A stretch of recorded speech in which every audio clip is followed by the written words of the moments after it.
बता दें कि सिवान में नगर परिषद चुनाव की सरगर्मियां तेज है। उसी दौरान एक समाज सेवी से हमारी मुलाकात हुई है जो वकालत के क्षेत्र में अच्छा अनुभव रखते हैं और सिवान की राजनीति पे ये क्या कुछ कहना चाहते हैं, आइए इन्हीं से जानते हैं।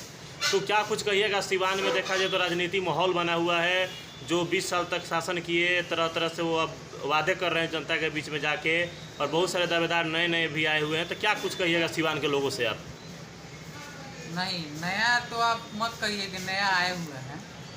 पुराने ही लोग चाहते हैं कि फिर हम उस कुर्सी पे विराजमान हो, नाटक करके, ड्रामा करके, भोली वाली सिवान की जनता को बहला के फुसला के चाहते हैं कि फिर दोबारा हम आ जाएं। देखिए, पहले नगर परिषद में चेयरमैन का चुनाव पार्षदों के द्वारा पार्षद चुनते थे चेयरमैन को, पार्षद को मैनेज किया जाता था। पार्षद का एक दबाव रहता था चेयरमैन पे, या दबाव कहिए, या ये भी कह सकते हैं कि पार्षद को मैनेज करके कोई भी चीज़ प्रोजेक्ट लाया जाता था, ठीक है। और अकेले पैसा कोई नहीं खाता था, कोई भी, ठीक है। तो पहले तो जो भ्रष्टाचार हुआ ही 15 साल 20 साल के अंदर। खैर, अब जो है हमारे माननीय मुख्यमंत्री जी डायरेक्ट जनता को वोटिंग में ला दिए कि डायरेक्ट सिवान की या बिहार की जनता चेयरमैन के कैंडिडेट को चुनेंगे।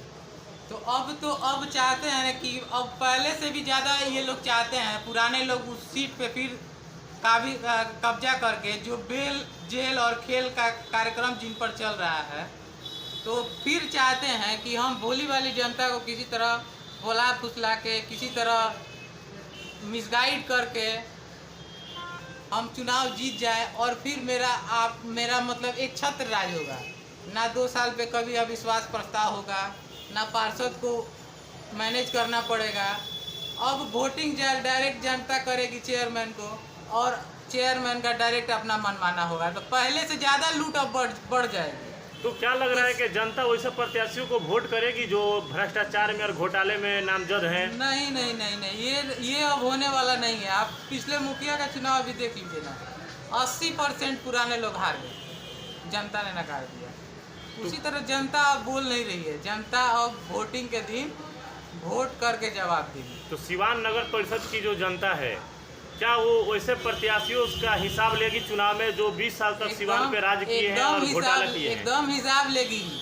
और जो ये लोग हवा उठा रहे हैं कि ये कैंडिडेट जीत रहा है, वो कैंडिडेट जीत रहा है, वो 0/0 है।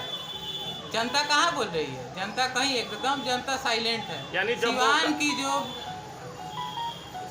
की जो जनता, माननीय जनता, वो एकदम साइलेंट मूड में है। वो कहीं किसी के साथ समर्थन नहीं है। जो जाता है हाँ भाई आपके साथ है, जो जाता है हाँ भाई आपके साथ है, लेकिन पता तो चलेगा उस दिन ईवीएम का बटन जिस दिन दबेगा। यानी सरकार के फैसला जो हुआ है वो सराहनीय योग्य फैसला है। सरकार, माननीय नीतीश कुमार बिहार सरकार की इस फैसले का स्वागत करता हूँ। ये फैसला बहुत अहम लिया गया। एक चीज़ है कि सिवान के आम जनता होने के नाते आपसे ये क्वेश्चन मैं कर रहा हूँ। देखा जा रहा है कि चुनाव है, इसमें रंग डालने का कोशिश किया जा रहा है, धर्मवाद और जातिवाद का रंग। कहीं कोई रंग डालने वाली बात नहीं है। रंग बस एक ही चुनाव में होगी, मोदी जी की चुनाव में रंग होगी, और कहीं कोई चुनाव में रंग क्योंकि देखा जा रहा है इसमें भी लोग उस तरह के गमछा का इस्तेमाल कर रहे हैं जो कहीं कोई गमछा पगड़ी से चुनाव नहीं होने वाला है।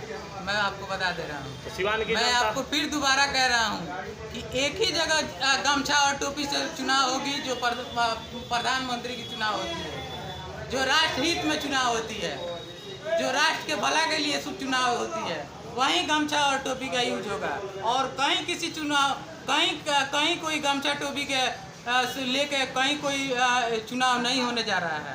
तो एकदम स्वस्थ चुनाव होगा, और शरीफ जो भी कैंडिडेट है नगर परिषद में, जिसका छवि साफ होगा, जो प्रतिष्ठित होगा, जो बनिया समाज से होगा, जिस पर बेल जेल खेल का कोई कार्यक्रम पूर्व में नहीं चला होगा, जिस पर भ्रष्टाचार का कोई आरोप नहीं होगा, जिस पर कोई ट्रायल नहीं चलता होगा, केस नहीं चलता होगा, उसी को जनता चुनेगी। यानी बहुत सारे ऐसे प्रत्याशी हैं जो बेल जेल पे हैं ही। अरे पिछले ही चुनाव की बात, एक हंसी वाला चीज़ आपको बता रहे हैं। पिछले चुनाव में एक कैंडिडेट के हस्बैंड पे फरारी घोषित थे, और कैंडिडेट चुनाव लड़ रही थी। तो ऐसे तो हम लोग देखते आ रहे हैं चुनाव। कि हस्बैंड फरारी है और वाइफ कैंडिडेट चुनाव लड़ रही हैं। सिवान के लोगों से क्या अपील कीजिएगा, क्योंकि आपका जो संदेश है वो सिवान के जनता तक पहुंचेगा जो वोट करने निकलेगी 20 तारीख को। सिवान के लोगों से यही अपील करेंगे हम कि साफ स्वच्छ पढ़े लिखे बुद्धिजीवी बनिया समाज से जो आता है उनको आप वोट दीजिए।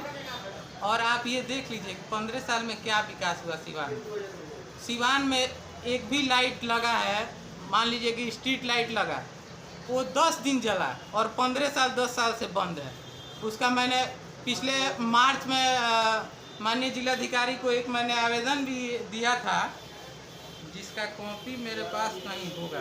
देखिए 29 तारीख को मैंने ये आवेदन दिया था, क्योंकि रामनवमी का मेला था, तो मैंने जिलाधिकारी को एक आवेदन दिया था कि सर इसको स्ट्रीट लाइट को जलवा दिया जाए। तो कुछ प्रशासनिक प्रॉब्लम है जिस एजेंसी को दिया गया, जिलाधिकारी महोदय ने कहा कि मैं भी लगा हूँ, आपकी बातों को ध्यान में रखकर जनता वोट करेगी। हाँ, ध्यान तो रखेगी कि क्या विकास हुआ है। ये सिवान अंधेरा में डूबी हुई है, कहीं कोई ड्रेन का स्मार्ट प्लान नहीं है, कहीं कोई महिला के सुरक्षा में टाउन में सीसीटीवी नगर पालिका के तरफ से नहीं लगी है। अच्छा, नगर पालिका की तरफ से कोई चीज़ भी लगती है तो 10 दिन से ज़्यादा नहीं चलती है, उसको उखाड़ के लोग चोरी चारी करके लेके गायब हो जाते हैं, कबाड़ी में बिक जाते हैं। अपना परिचय दे दीजिए भैया। कुमार कार्तिक के आनंद।